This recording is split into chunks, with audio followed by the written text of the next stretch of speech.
Hello, everyone. Welcome to our Measure What Matters ESG reporting for small and medium-sized businesses webinar. It is a program offered as part of New Hampshire Businesses for Social Responsibility, bringing awareness to businesses for ESG reporting. ESG reporting requirements are quickly shifting from voluntary to mandatory, with companies under pressure to show how they're improving people's lives, tackling inequality, paying a living wage, and contributing to the environment, as well as documenting how they're mitigating negative outcomes. ESG reporting helps embed sustainability into your business practices, and it assures stakeholders that management understands the risk and exposure to climate change, poor corporate behavior, and inefficient use of scarce resources.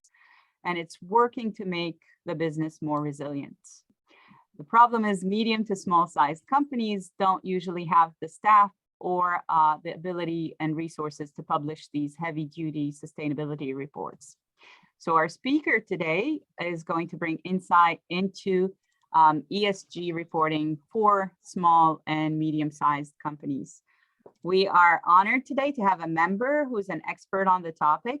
Dr. Matthew Gardner comes with a combined background in chemistry and environmental science and a practical approach to sustainability strategy development, precise measurement of sustainability impacts, and state-of-the-art sustainability communication.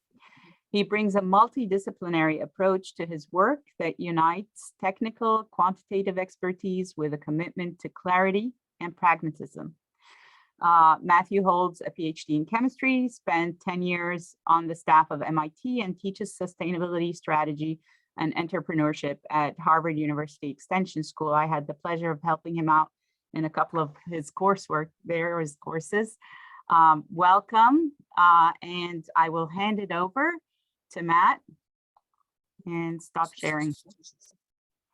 Great. Well, thanks, Zena. It's really a pleasure to see you all here. Thanks for joining this nice, I don't know if it's a nice fall day in New Hampshire right now. I'm actually in San Francisco, but coming back to New England this evening. But it's really a pleasure to continue to collaborate with NHBSR. I mean, as I've said before, and will say, until my grave, is that I think NHBSR is one of the premier, regional business and sustainability organizations. Just the combination of the sense of community and the topics that are covered by all of the folks who are engaged in NHBSR, I think is really just wonderful, a great resource for everybody in the region. So keep it up. Let me go ahead and share my screen and figure out how to go ahead and do that. You'd think it would be second nature at this point, but it's not always.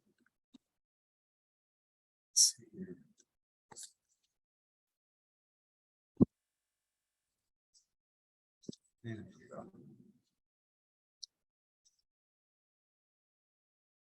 All right, so I'm assuming you can see that. If at any point in this presentation, this conversation, really, you have any questions or anything like that, just throw them in the chat. I'll pause a few times as well to answer questions or to see if there are any questions out there. But really want this to be a discussion. This is a topic that we've been engaged in and thinking about for just over 20 years now, and I think have some good experience to share. But really, I want to understand from each of your organization's context as to what the pain points are, what are the pressures there. So I'll just jump right in, and again, I'll pause for questions throughout. So this. All right, so Sustainserv, as I said, 20-year-old consultancy based here in Boston, also over in Zurich, Switzerland. Got an office in Frankfurt, Germany, and office in Nashville. It's really a multidisciplinary team of people that we've got working on stuff like this, and it really, for me, highlights the multidisciplinarity of ESG and ESG reporting. It's not just an environmental topic, it's not just a social topic, but it really is.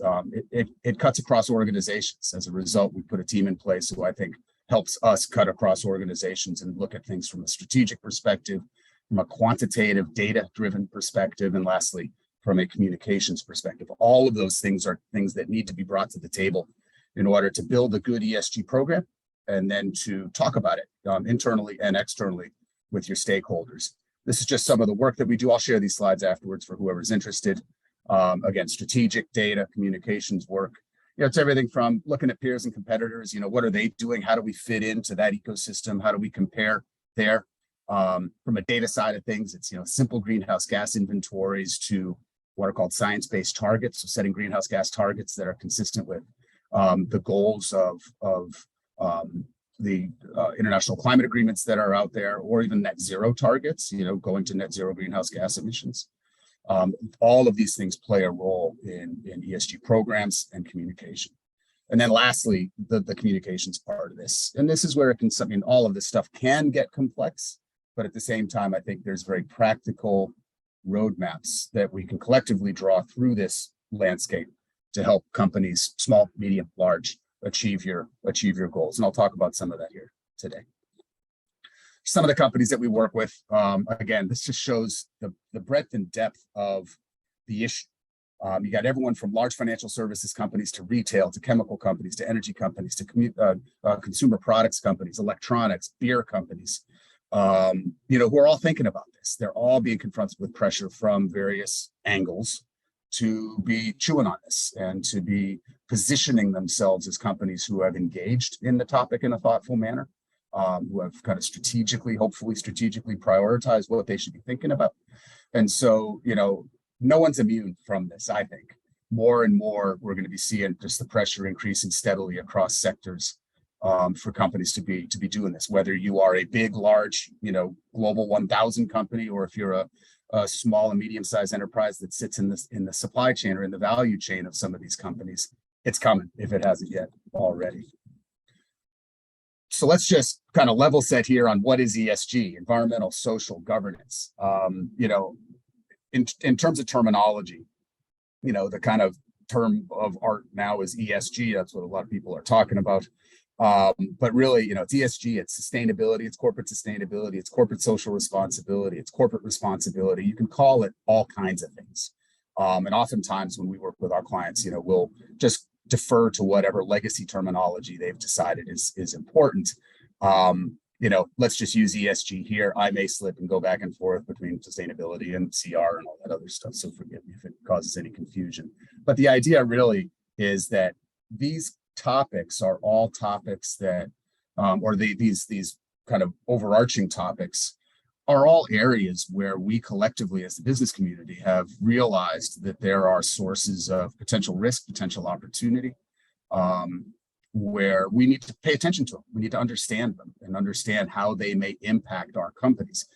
There may be topics that don't matter, that are not so relevant to us just because of the kind of business that we're in. And there may be topics that are really highly relevant for a variety of reasons. Our job, your job, our collective responsibility is to understand that, to understand, where do we face risks and opportunities? Where do we need to be simply monitoring performance and, data? And where do we really need to be taking action to improve upon how we're operating?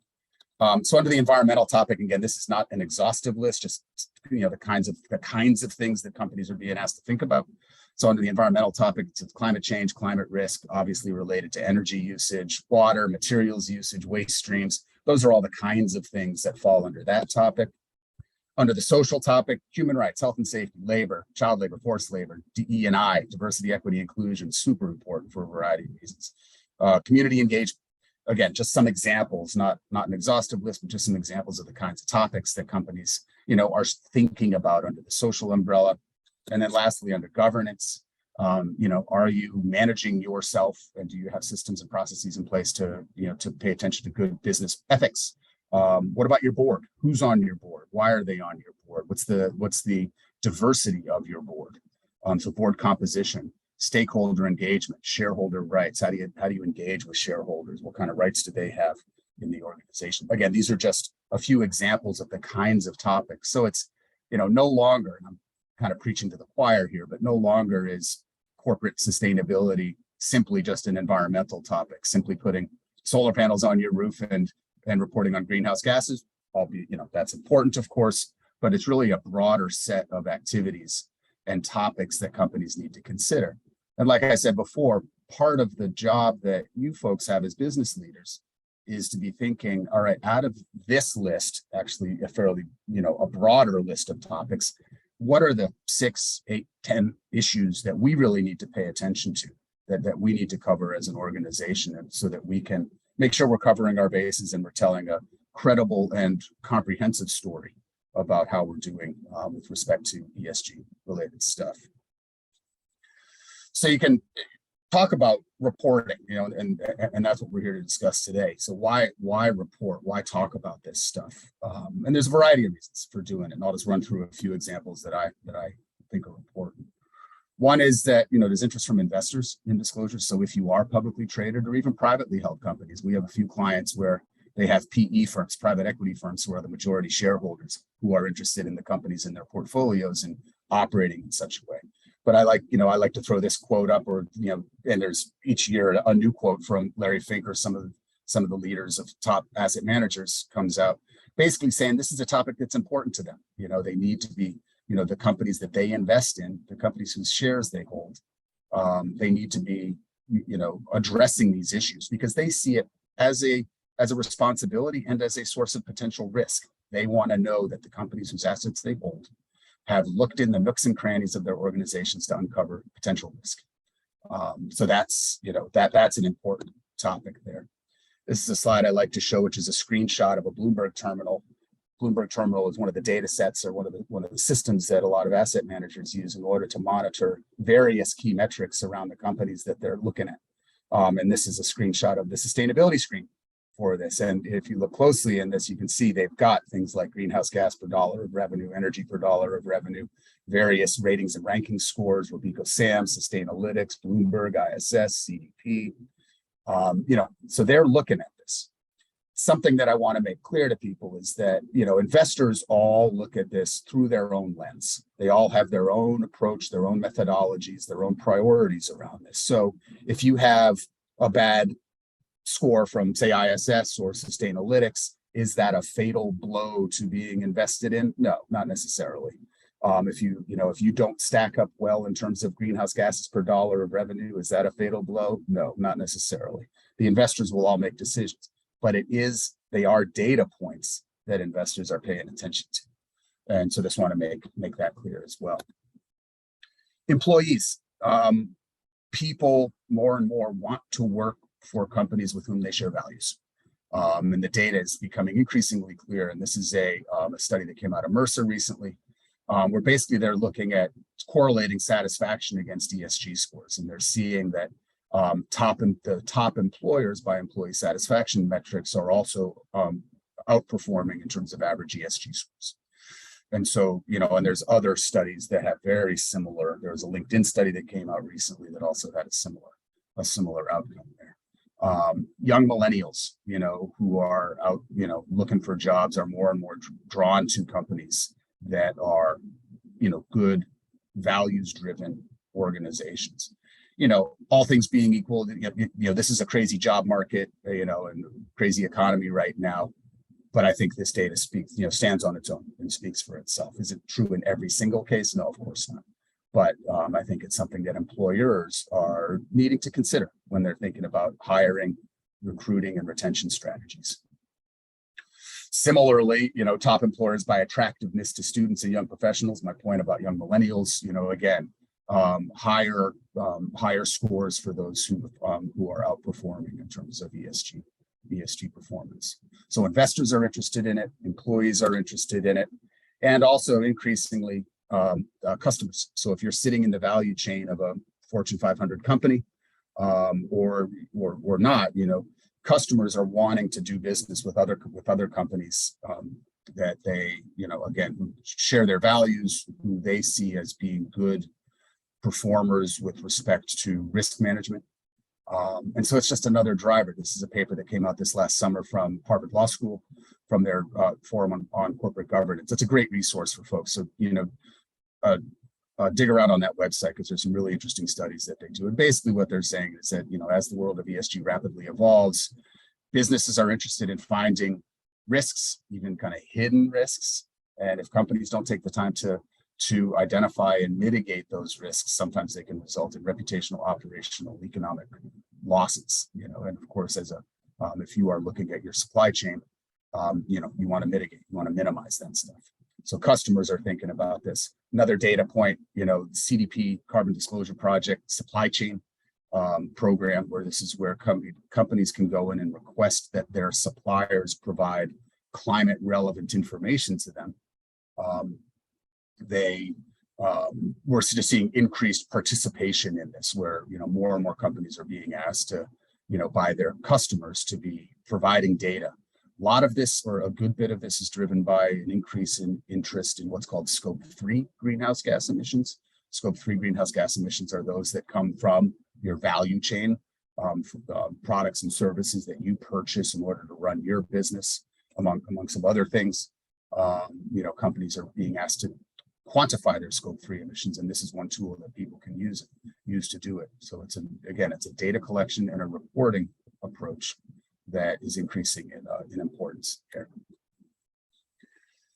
So when we're thinking about ESG reporting and the ways of doing it, and and as a small and medium-sized company or as a large company, oftentimes you're confronted with a question of, or a confusion around all of the different frameworks that are out there, and there are many. But I think we can distill it down, and I think that as a small, medium-sized company, you can distill it down to a point where A, you understand what the expectations are, B, you understand what the expectations of your stakeholders are, B, you can distill it down to understand what the requirements of different frameworks are, and then make an informed decision as to what makes sense for you. As a small and medium-sized company, do you need to go and report against 10 different frameworks and have all of those data tables in your reporting products or on a sustainability microsite?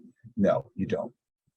There are strategic ways, I think, where you can get after, you can respond very, in a very thoughtful way, in a targeted way. So you're not, needing to boil the ocean and get, and collect all of the data under the sun there. But before we get into reporting frameworks, I want to talk a little bit about this concept of materiality that I've alluded to earlier. And I think this is a concept that is very relevant for companies of all sizes. And I think it's especially relevant for small companies, because by definition, what this exercise is, what this concept is for companies to thoughtfully go through the very broad list of all things that fall under the E, S, and G headers, and to decide, here are the those that are most important to me. Here are the ones that are most important to my business, most important to my stakeholders, most important to the impacts that we have on the world. And what that exercise does is that it takes this very large list of topics that fall under E, S, and G, and distill it down to 6, 8, 10 topics that you can really then focus your limited time, limited budget, limited resources, limited bandwidth on, and do a good job on those and not worry about the rest for now. So the idea with materiality is that you take this large list of potentially relevant topics, under environment. It can be, that list that I showed earlier, but it could, multiply that by 10. It's everything from climate change to hazardous materials to water usage to waste, so on and so forth. And, you could start with 50 topics there, and you go through it and you think about those topics from a few different directions, through a few different lenses. This chart, this 2x2 matrix right here, this is kind of the historic classic method of thinking about it. And what it is that you think about these topics you talk to people inside the company, internal stakeholders, and you say, what's important to the business, and rank them. Score them from 1 to 5, or low, medium, high, or whatever the scale is. So how important are these different topics for the business? And then you go and do an exercise and think about it from an external perspective. And thinking about it from an external perspective can mean you go and you ask people on the outside, you ask customers, you ask suppliers, you ask investors, you ask others, when you look at this company, what do you think is important there? So it's two kind of nuanced questions, but the idea is that when you look at this big giant list of hundreds or even 1,000 different topics and you score them in such a way, you can come up with some pretty interesting stuff where, those things that are really important for the business performance. So they're scored far to the right on the x-axis here. All of a sudden, are deemed somewhat important to the business. If internal stakeholders say this is important to the business, then you put them over there on the right-hand side. If they're also important to stakeholders, so if outside people looking in are saying, yeah, that's an important topic for company X to consider, then these topics fall into that upper right-hand corner. And those are the ones that, people on the outside think it's important, people on the inside think it's important. So maybe that's something we should be thinking about as a company and talking about. If people on the outside think it's important, then you want to communicate with them. If people on the inside think it's important, then that's something you want to manage typically.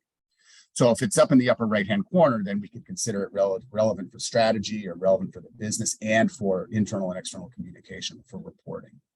Sometimes there'll be things that are really important just for the business, but might not be high on the radar of external folks. Well, if it's important for the business, it's important for the business and you should be managing it.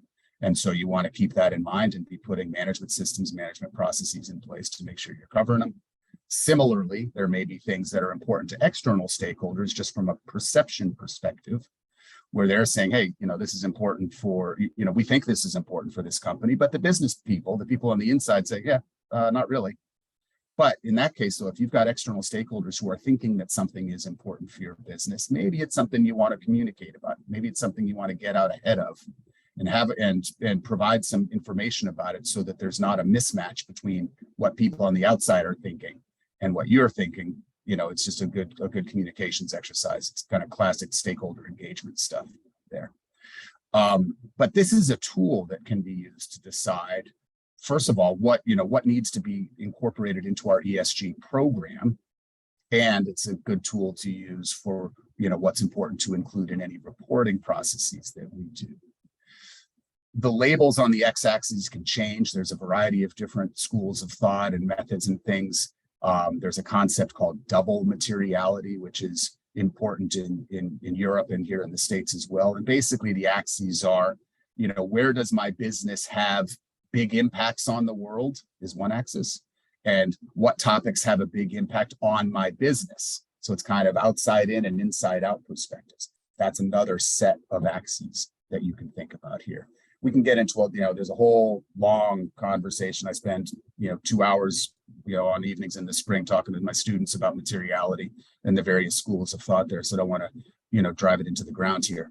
I'm happy to have further conversations with people. But the idea, though, is that you need to decide what's important for your business and, really thoughtfully and strategically, because that will then let you focus your resources on those topics that are most important. So I'll pause here for 1 second and just want to see if anyone has any questions right now. Got a few more slides to get through, and happy to have more conversations. Have questions at the end as well. Yeah. Any questions? Right. There is a question. Do you pay attention to the detractors of ESG in business? Also, are you marketing to companies that may feel that they don't think ESG is pertinent to them?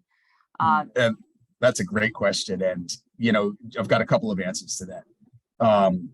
I've certainly, many times I was doing a workshop for the board of directors of one of my clients recently. It's a publicly traded manufacturing company, and I was giving the board an update on this stuff. And I had a gentleman sitting right next to me on my right. I don't want to say a climate denier, but let's say a climate skeptic in a way. But that was the basis for him just kind of, what is all this ESG stuff? What does it mean? And my response to that, and I have a similar response to this whole trend that we're seeing coming out of certain state governments around ESG being a woke topic and forbidding investors from thinking about ESG stuff, which I think runs absolutely, their point, that I think their point, if I can understand it, is that it runs counter to the fiduciary responsibility of investors, that investors are obligated to be earning money for their clients. And I totally agree with that. I think that investors are responsible for doing it. And they're saying that by factoring in ESG stuff, they're not fulfilling that responsibility. And I call utter nonsense on that claim.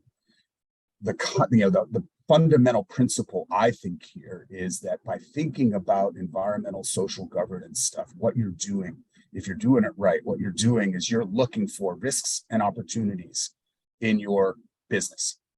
And, and then if there are risks and opportunities, your obligation is then to put management systems and processes in place in order to mitigate those risks or take advantage of those opportunities. So, are there cases where companies can be focused on topics that may not be a risk or may not be an opportunity? Of course there are. Companies in those cases, I think, then need to be ready to make the case back to their boards of directors and their investors. This is why we're doing it. This is why we think this is important. I think, and I get that. I believe that. At the same time, I think that others need to be prepared for the idea that we now understand that a variety of environmental topics, a variety of social topics and governance related topics do have straight line or at least dotted line connections to ultimately financial performance for the business. If you have a more diverse workforce, there is a boatload of impacts, positive impacts that can have on the business in terms of making you a healthier, more creative, more innovative organization. If you are an organization that reflects the demographics of the world around you, then that can be a place that people want to work.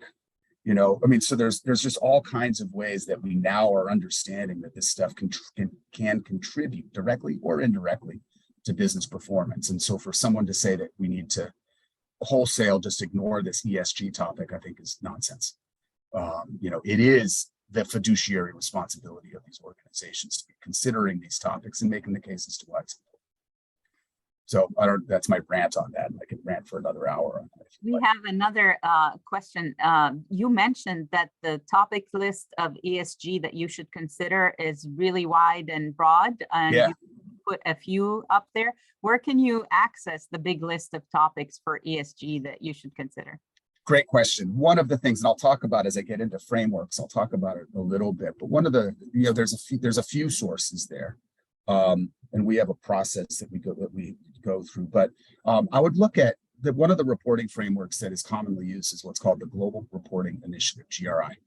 And the GRI framework, the idea is that they've set out a fairly broad list of topics that could be included in an organization's sustainability report that you can go through. And so if you go to globalreporting.org and you download the latest frameworks from there, it's a little bit of a rabbit hole website, but you can get there and you can download the latest standards, reporting standards, and you'll get a laundry list of topics where they have, the topic, and they have then, if the topic is important to you, here's the data points that they think are the ones that are most relevant to that topic. And it's fairly exhaustive. And so that's a good starting point to go through and to see, everything from, it's under the environmental heading, under the social heading, under the governance heading. So take a look at that as a starting point. I think that's a good one. But really, your job is to cast your net pretty widely and to really listen to stakeholders. One of the most important things that I think companies can do when you're building an ESG program, you can go through the processes, you can hire consultants to help you do it and all that. Your job is to listen to what those people you are trying to respond to or trying to provide information to and get feedback from them. What I always, when we go do a first sustainability report for a company, small, medium, large, whatever, if it's your first report, guaranteed, and I feel pretty confident, having done this for a little while, guaranteed you're going to get pats on the back, hey, that's great, love this, really good job, really glad to see you folks talking about this stuff. And here's what we'd like to see next. And then your job is to listen to that and respond to that.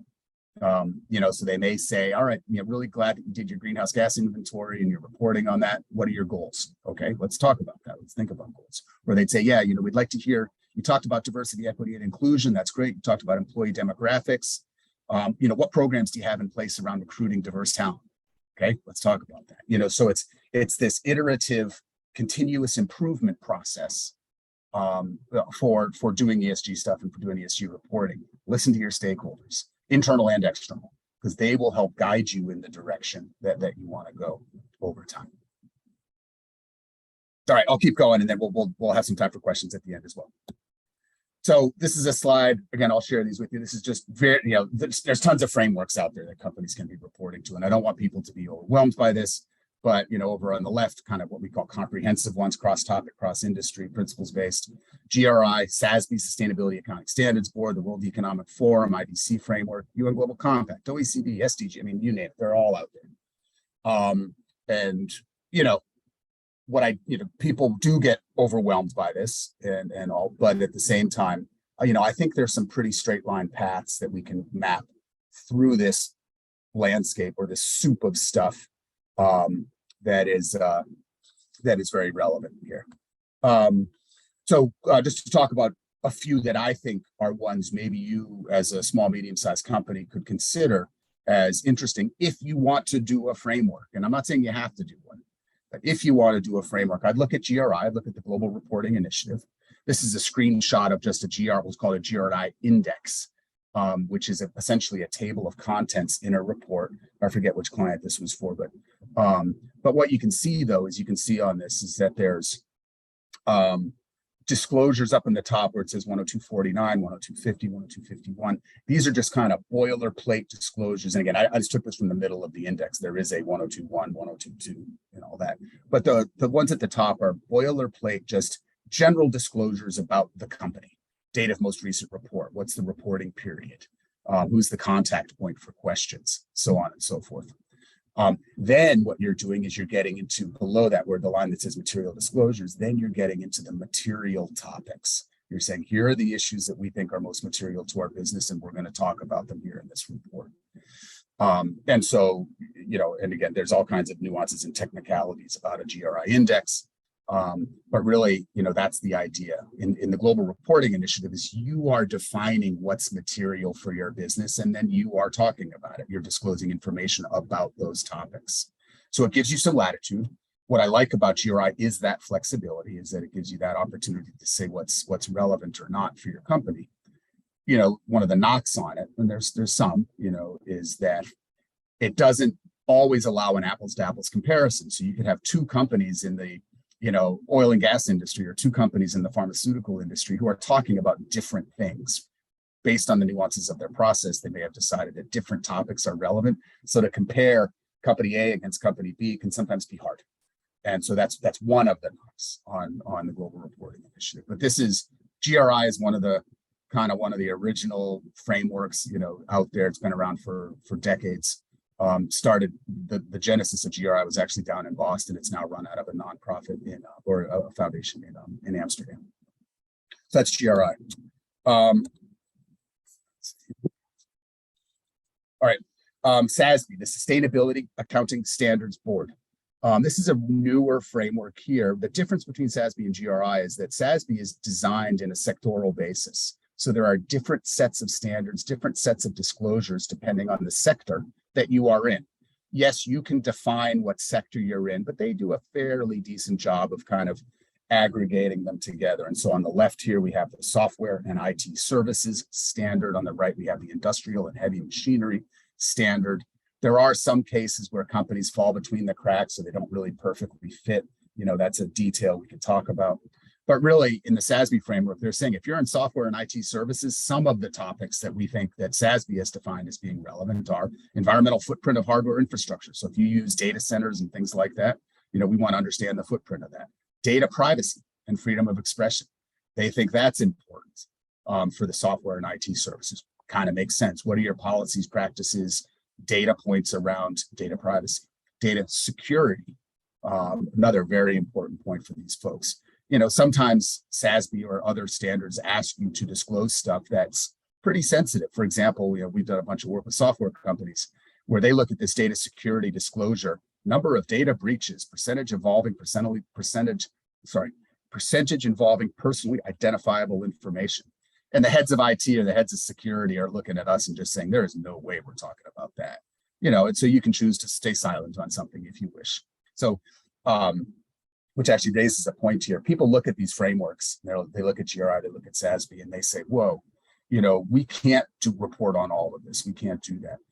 There is no law that says that if, everything that falls under your category in SASB or GRI, that you have to disclose something on everything. there's all kinds of ways, to finesse that. And it's not to hide things, but it's just sometimes you just don't have the data, or there are reasons why you don't want to disclose things, and you can make that case. And so don't let that deter you, the kind of the breadth and the number of data points and all that stuff. You can do a very credible GRI and or SASB report and stay silent on some things. You might not have the data. You might not want to talk about it for whatever reason. That's just all part of the stuff that comes with experience in doing it. But there are strategies for that. So don't let that deter you. In many cases, I think that doing an initial SASB index, a SASB formatted report, SASB data set, even if it's incomplete, can bring you a lot of credibility and can be just part of your continuous improvement. Next year we'll talk about disclosure X that we didn't talk about last year. So there's all kinds of stuff there you can consider. But again, GRI, you define what's material and then you talk about those topics. SASB, they tell you what's important for your sector, and then you talk about those topics here. The third one I want to talk about is TCFD, the Task Force on Climate-Related Financial Disclosures. And this has been getting a good bit of traction recently. And really the idea here is that it's a framework that's designed to have companies think about, analyze, disclose the risks that they face from climate change, or the potential risks they face from climate change, how they're addressing those risks, and some quantitative data around how they're performing regarding climate change. This is investor driven, I'd say. It was influenced by a number of different stakeholders, but companies are more and more, doing this process. They're thinking about climate risk and reporting out on their climate related performance. The four categories, as I said: governance, strategy, risk management, metrics, and targets. You can think of these as 4 chapters or 4 headers in a report where you talk about climate-related governance, you talk about climate-related strategy, you talk about climate-related risk management. Most companies, in my opinion, most companies that have done some thinking around climate change have figured out their greenhouse gas inventory, how many metric tons of scope 1, scope 2, maybe some scope 3 emissions you have, can do a first TCFD disclosure. It might be light, it might be sparse, but it shows the stakeholders that you're starting to think about this stuff. You're putting the pieces in place, and no one's gonna ding you for having your first TCFD for it to be sparse and light. As time goes on, expectations will crank up around these topics, and people will expect that you continue to improve and continue to flesh out your disclosures. But it's not a non-starter for companies who haven't reported before or haven't done a TCFD report to do a light version of it, touch on these topics, and then within the report or the disclosure to say, hey, here's what we're going to be doing to move the needle next time, and to be providing more complete disclosures.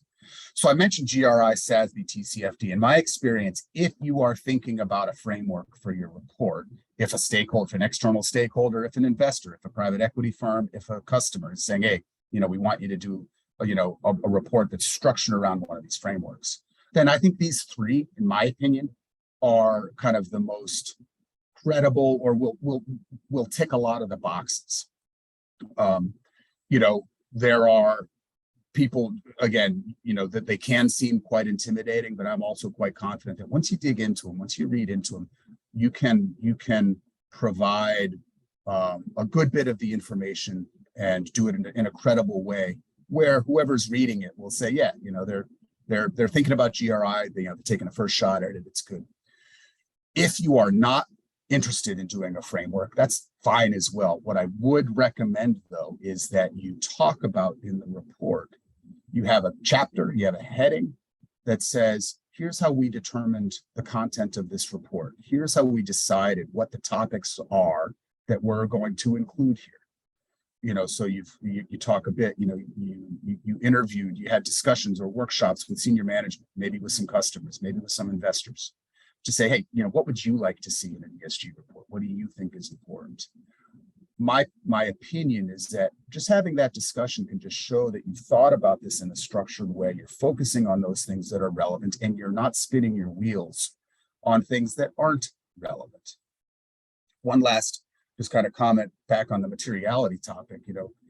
Material issues change over time. So something that was not relevant 5 years ago may be relevant now. Something that's relevant now might not be relevant in 5 years. And so you need to revisit this on a somewhat regular basis. Some companies, do a big in-depth study, in 1 year, and then the next year they may just have an internal workshop just to say, hey, has anything changed? And then go on and then do the in-depth study again the following year. So an every other year kind of cycle. You can also do a materiality process in an afternoon in a workshop, where you just bring together some key actors from across the company, sit down and talk through this stuff. Hey, is this what's important? You want to be sure that you're not, you don't have blind spots. You want to make sure that you're not neglecting a topic that some stakeholder who's not represented at the table thinks is really important, but it can be done. So there's, again, a variety of different levels of effort and investment to decide what's important. All right, so that's GRI, SASB, TCFD. These are the three frameworks that I see kind of having the most traction. UN Global Compact, Sustainable Development Goals, that's a good one as well. And we see a lot of companies doing that. I can go on for a while on SDGs and those things. But these are, in terms of formal frameworks, I think these are the three that I think are most relevant in this day and age. So what makes sense for you? What are the topics that we think are kind of the most important ones, or the approaches when doing reports? You can do a report that looks just like a GRI index and is just a table that just says, here's the topic, here's the disclosure from GRI, here's my information. So kind of a data-driven, mechanical, technocratic kind of disclosure, depending how much data you have and all that, very plausible. So some companies do that. They just provide these sometimes kind of epic data sets that you can then draw your own conclusions from. That's a very viable, reasonable way to be thinking about it. So that's one approach that you can take when doing this. You can think about long versus short reports. On the left is a report we did for a regional bank, 15 pages, data light, didn't have a whole lot of stuff, a whole lot of data to report in there for somebody. It plants the flag. It gets your image, your vision, your aspirations out there. That's a good way to do it. The one on the right, as we supported Colgate Palmolive in their sustainability report, and that's a beast. You can see that there's just a whole bunch of data sets, data points in there. They've got a bunch of different reports. They've got a sustainability and social impact report. They've got a green bond report. They've got a climate report. They've got a DE&I report. Colgate Palmolive has the infrastructure and the resources to do this. So it's up to you to decide kind of where you fall kind of on the spectrum here. You can also think about, for example, with the Washington Trust report here, it's more narrative, more story driven, which is important, I think, and less data intensive. So again, part of the conversation as you're scoping out a reporting process is to think about, what form does this need to take? You can think about whether you have an online microsite. This is Lowe's report that we supported. They've got all kinds of information. They're another company that does 5 different reports and reports to every framework out there, pretty sophisticated operation. Sustainserv is a fintech company, that does financial services software. This is a PDF report. You could do it just like something you could print. So you could do it that way as well. And so again, that's a conversation for you to have. Honestly, from my perspective, I think doing a PDF report is the simpler way, unless you've got a really crack web team supporting you. It's just the format that people are comfortable seeing. It can be 6 pages, it can be 10 pages, it can be 50 pages or 100 pages.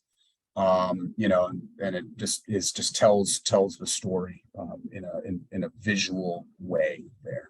I don't know about the rest of you, but I don't like to read stuff on the screen.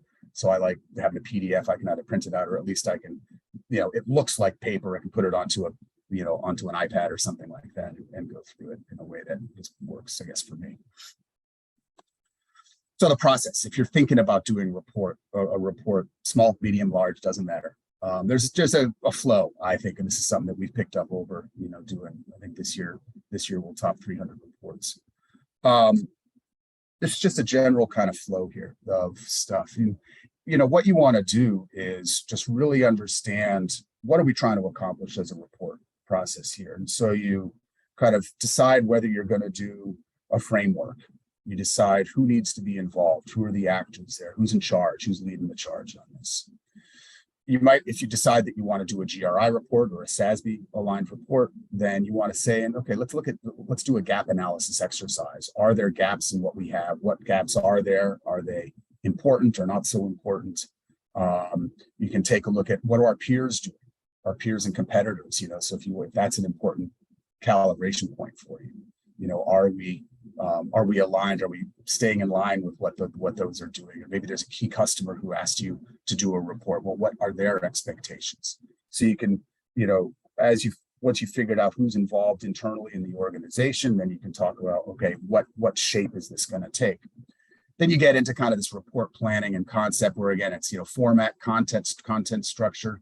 If you're bringing in an outside party to help you, a lot of times, making sure that you're speaking in the same language, the terminology that you're using, the prose that you're using is aligned with what what you're, with how you like to talk about your company. Think about the design of the report at that point. So it's, kind of the conceptualization, then getting into the project management piece of it and really saying, all right, what is this thing going to look like? The next step 4 on this list here is data information and collection. Well, you've got a list of topics from either GRI, SASB, but in my opinion, certainly aligned with what are the relevant issues for you. You say, okay, let's go collect some data points for each of those topics. Let's collect some stories around each of those topics so the data points have context. If your greenhouse gases went from X to Y in a given year, they went up, they went down. Why is that the case? Give the reader some context there. Maybe you went on you had a renewable energy or an energy efficiency program. Tell that story so the reader can not only see the data, but they understand why a data point is trending in a certain direction. I think that's very important. Then you get into content development where you're writing the report. You're, going out there and you're creating the prose that goes into this. Writing the report, developing data tables that you're going to show. You do that process, and then there's iterative cycles to review it, make sure senior leadership is good with it. Then you go and you polish it up and drop it into the design layout, and then you have a finished product. If you are a large company with multiple locations, ideally a reporting process is a 4 to 6 month process. So right now we're doing reports now, where we're starting in the early stages of reports for clients that are going to be published at the end of, we've got a couple that are at the end of February, but mostly at the end of March, maybe beginning mid-April. So it takes time. The larger and more complex the organization, the more time it takes. I'll talk about some pitfalls and some things to consider in your planning in a second. But a 4-month process, is probably something that you want to be thinking about as kind of the center of the target. Could you? I was in a meeting with a CEO of a potential client recently, and the CEO is, kind of this big tech, kind of puff chest kind of CEO guy. He said, I can have my marketing people write this in 30 days. And I looked at him, I said, great, do it, have fun with that. He said, no, but I want to hire you guys. So it's just, it takes some time because you have to really go through the process of developing the stories, making sure it's crafted and created in a way that really makes sense to you and works for you and speaks in your voice. And that takes time. There's no two ways about it, especially if your fiscal year corresponds to because you report these things in a time-bound way. So you say, this is my 2022 report. So it covers stories that are in the 2022 calendar year. Well, when we're in the midst of preparing a report, or if you're in the midst of preparing a report at the end of the year, well, everyone else is focused on closing the fiscal year and getting those last sales out the door, shipping that last product. People are distracted, and that's why the time frame also needs to be a little bit more, spread out, just so you can accommodate things like that. I mean, people, from our perspective, we always tell clients mid-December to mid-January, there's basically no work gets done because no one's available. Everyone's off skiing or holidays with families or whatever. You just have to take that stuff into account. Part of what drives the overall report timeline process. Risks and stumbling blocks. Companies who haven't reported before a lot of times say, we don't have anything. We haven't been doing anything. And, sometimes that's true, but most of the time companies are, you've got stuff, you've got a diversity, equity, and inclusion program. You've got a recycling program. You've got things that are relevant. And so that may be true that you don't have anything to talk about. Well, in that case, your report can talk about your aspirations and what you're going to do. You know, you have to be then prepared to follow up on that and to have a progress report in the subsequent year. But it's not necessary, you know, in my experience, 90% of the time there is stuff to talk about. And so don't let that deter you. Collecting data from across the organization can be hard. Sometimes you're asking people to pull energy invoices out from the past, you know, last year or last 2 years or whatever, or you're disclosing stuff maybe that you've never talked about before. You know, what is our demographics of our workforce? You know, or did we have any issues around labor practices? And it takes some time for people to get comfortable with that disclosure there. So data collection and compilation, QCing the data, making sure the numbers that you're putting out there in the public realm are right. That's all stuff that can take some time. You want to take that time into account. This next one's a pet one for me. Sometimes, I mean, we've had clients where we have 50 or 75 people from across the organization contributing to the report. And it's good from the perspective that people's voices are getting heard. From a project management and a coordination perspective, it's a bear. And so that's just something to be aware of. And you want to be strategic in terms of how many people and how you're thinking about that. At the same time, if it's just a 2-person team in your communications group or your marketing team doing the report and no one else is involved, then others in the company are going to look at the product and say, what's this? I don't know. You know, I didn't know about this. So you got to strike that balance and make sure that you've got the right people engaged. Most importantly, leadership from the top, having, you know, C-suite sign off and agreement and support and public expressions of support for the process is really essential. Because again, you're going to be going to people across the organization and asking them for information that maybe they haven't been asked for before. But if you're a CEO, if he or she has been out there and saying, hey, this is important, please cooperate, then that tends to smooth the road for everybody involved. To the timeline question, leave enough time. You know, I've had companies, big companies, come and say, hey, you know, an investor asked for a sustainability report and we need it in 30 days. What do you think? And I'll say, no, you know, we can't do a quality job, or, you know, I'll say no, or it'll cost you $10 million. You know, because I'd have to put everyone on my team on it forever. You know, I'm just kidding there, but it's just like, you know, it's not, you need time to do it. And I think 4 months is kind of the minimum for a larger company. If you're a small company, if you're 50 people and you're doing it, you could probably knock it out in 8 weeks or 6 weeks even. I'm going to be happy to brainstorm with any of you about what that could look like and how you could do that. But, you know, make sure you're leaving enough time so you get enough rounds of review and so enough people have seen it and signed off on it. Everyone's comfortable with it. That's the ideal. Keep in mind that reporting is simply a snapshot in time. What happened in 2022? And so if you want to see something in your subsequent reports where you show improvements, well, you got to do something about that. It's not a reporting process. That's a doing process. That's sitting in the organization and putting an energy efficiency program in place, putting a DE&I recruiting process for new employees in place. You know, you got to do something in order to show progress. You know, the number of companies that I see where they do a report, everyone, you know, applauds and pats each other on the back, and then they go disappear for 6 months and come back to do the next process. And they say, well, what's happened? Nothing, because we haven't done anything because, you know, we were too busy relaxing after the last report came out. Keep that in mind, is that a report is simply a communication of what's happened in the past year. You got to make sure something is happening in that year in order to be able to show progress. And that's and that's the point of that last bullet, you know, is that you got to have programs behind the scenes. You know, ESG stuff it's not just a reporting process. It is a programmatic process where reporting is simply a communication exercise there. Again, happy to, you know, expound on any of these topics. So it's really the beginning of a journey for you. You know, as I said before, your first report is always cheered, you know, but then you got to be ready to start acting on stuff and making promises of fulfilling the stuff that you committed to in the report, and listening to your stakeholders. What do they want to see? What do they think is important? And then consider whether you're going to include that in a future report. You don't have to. That's up to you to decide as to which stakeholders' opinions really matter.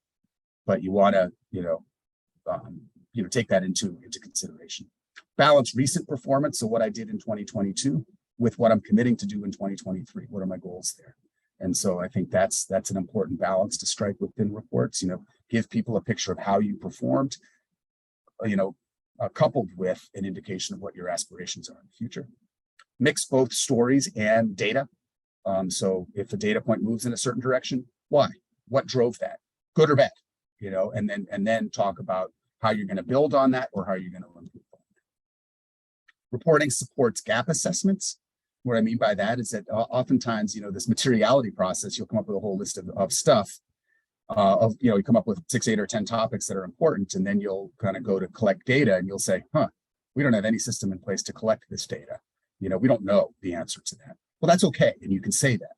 But often, this process is a good way to uncover that, to then say, okay, this year we're gonna figure out how we're gonna gather energy information in a efficient way and do our greenhouse gas calculations.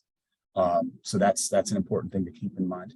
And lastly, keep it simple, keep it yours. This is a piece of marketing collateral. This is a story of your company. And it can be simple. It can be 10 pages. It can be 8 pages. It can be, a 2-pager even. But keep it simple and have it really be reflective of who you are as an organization, what your values are, what your aspirations are, because this will be out there in the public eye. So make sure that it's really reflective of the image that you want to portray out of the world. So that's it. I will stop sharing now and love to answer any questions. I'm happy to stick around for a few after this. I don't know how long people are around, but that's where we stand. So questions, comments? Yes, we have a couple of questions. What do you recommend in regard to frameworks for a parent company of multiple subsidiaries that are very different from each other? Good Lord, that we have 3 clients right now who are exactly that. And it's wild.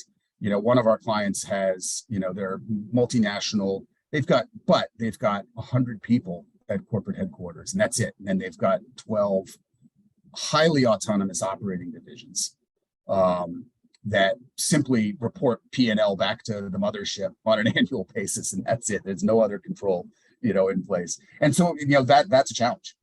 In terms of frameworks, it would depend upon what the different operating businesses are and the sectors. Sometimes you can use multiple SASB frameworks, depending on, you can have a SASB for industrial machinery, you can have a SASB for the SASB software and IT services. You can layer those against each other and just have several versions of that. You can use GRI, which looks at material issues across the entire enterprise. Your material issues will be fairly broad because you've got, very different businesses. That's okay. But that's a challenge. Data collection in that case is a challenge. Another client is similar, a holding company essentially. And we did a first report where we gathered the data and there was gaps, no doubt about it. There's some of the operating businesses just could not provide the data. They might be occupying 2 floors in an office tower. They don't have entered their own energy data, so we got to estimate it or whatever. But thinking in terms of frameworks, I would probably use GRI and just go through and do a high-level assessment at first that just kind of says, okay, here's the 10 issues that we're confident cut across all of these companies. Then we got to look and see what data is available or not.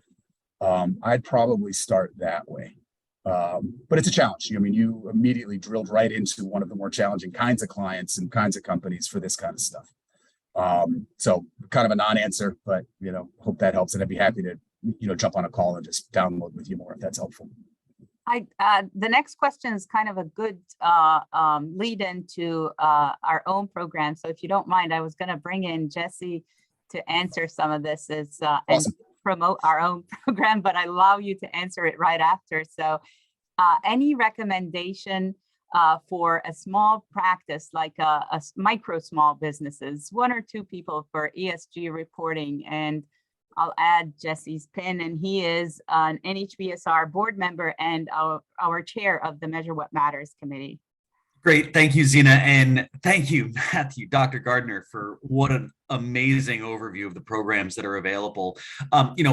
Wherever you are in your journey, the NHBSR Measure What Matters program is an absolute great place to start. It's the Measure What Matters 101, gives you access to the key aspects of reporting, everything that Dr. Gardner's talked about today, whether it's SASBs or GRIs or ISO 26000s or the UN Global Compact. What Measure What Matters does is it puts it all at your fingertips and allows you to ascertain what you're actually able to report on today. And then as a member of NHBSR, we give you a report back. We do the report for you and put your work in the context of other similarly sized businesses in New Hampshire. So you get a report back. Zena's showing this right here, where you sit, company XYZ, versus your industry average in areas of environment, climate, workers, community, governance, and transparency, and diversity and inclusion. The questions are drawn from assessments such as the B impact assessment or such as the GRI, and then fed back in to give you this. And then finally, after you do all that, this Measure What Matters, this is such an amazing service from NHBSR. They give you recommendations that you can do to improve your sustainability overall. So this is amazing. It's also something that you can sit down usually with 1 to 4 or 5 people in your organization and do it in the course of an afternoon. There's not a lot of data gathering that's required, and again helps you participate in a community of businesses in New Hampshire that want to measure what matters, and makes you eligible to receive a sustainability award from NHBSR, which we do every spring. So would really encourage you, just go to nhbsr.org, go to programs and services, and look for Measure What Matters. Please, if you're considering it, or if you've taken it in the past, do it by the end of this year. We're looking to get 100 companies this year to participate. So thank you, Zena. Thank you, Dr. Gardner. That's all I got. I second that wholeheartedly. Dig into that tool. I mean, it's an amazing resource that NHBSR has put together, and I think that squarely answers the question as, you know, for one approach to do it. So check that out and go from there. Any other questions? Okay, I put the contact information, and I'm going to follow up and share slides and the recording with all the registrants. Thank you very much again. Thank you, Matt, for being here and for being such a valuable member and a resource for our membership. Thank you. Yeah, my pleasure. Thank you all for joining today, and, you know, happy to interact with any of you on this stuff. Obviously, I love talking about it. So thank you.